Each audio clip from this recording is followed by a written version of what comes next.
సమస్యలపై ఫైట్ తీసుకోవద్దు, లైట్ తీసుకోవద్దు, చూద్దాంలే అన్న ధోరణి కూడా విడనాడాలని చెప్పేసి జిల్లా కలెక్టర్లకు సూచించారు ఏపీ సీఎం చంద్రబాబు. ఉదాసీనత వీడి ఉత్సాహంతో పనిచేయాలని పిలుపునిచ్చారు. ఫీల్డ్కి వెళ్తేనే వాస్తవాలు తెలుస్తాయంటున్నారు. ప్రజల ప్రాణాలు పట్టనట్టు వ్యవహరించే అధికారులపై కఠిన చర్యలు తప్పవంటున్నారు చంద్రబాబు. 6వ కలెక్టర్ల కాన్ఫరెన్స్ లో ముఖ్యమంత్రి చంద్రబాబు కీలక ఆదేశాలు జారీ చేశారు. కలెక్టర్లతో పాటు కార్యదర్శులు కూడా ఫీల్డ్ కు వెళ్లాలని ఆదేశించారు. ఇందులో ఎవరికీ మినహాయింపు లేదన్నారు. All collectors, minimum 8 days in a month you must be in field.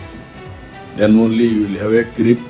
ఇప్పుడు nowadays మీ కంప్యూటర్ ఇప్పుడు పెట్టుకుంటే ఎక్కడికి పోయినా మీకు same thing.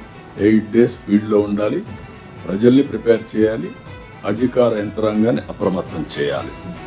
Head of the departments కంపల్సరీగా 1 week they should be in the field. 6 days they must be in the field. శ్రీకాకుళంలో diarrhoea, రాజమండ్రిలో కల్తీపాలు, Vetlapalem బాణసంచా పేలుడుపై case స్టడీలు అవసరమన్నారు Chandrababu. ప్రజల ప్రాణాల విషయంలో పట్టనట్టు వ్యవహరిస్తే తాను కఠినమైన నిర్ణయాలు తీసుకుంటానన్నారు.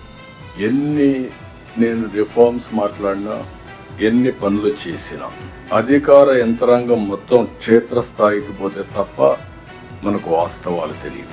ఈరోజు కేస్ స్టడీని అందరికీ శ్రీకాకుళం డయేరియా, రాజమండ్రి కల్తీపాలు, వేట్లపాలెం కాకినాడ జిల్లాలో బాణసంచా సంఘటనలు, ఈ 3 సంఘటనలు నేను చూసిన తర్వాత చాలా బాధేస్తుంది. సమ్వేర్ వీఆర్ మిస్సింగ్,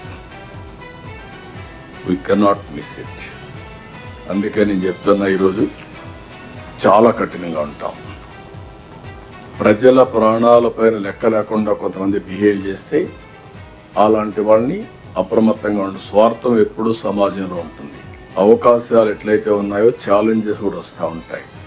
అధికారుల అలసత్వం స్వార్థపరులకు వరంగా మారే ప్రమాదం ఉందన్నారు చంద్రబాబు.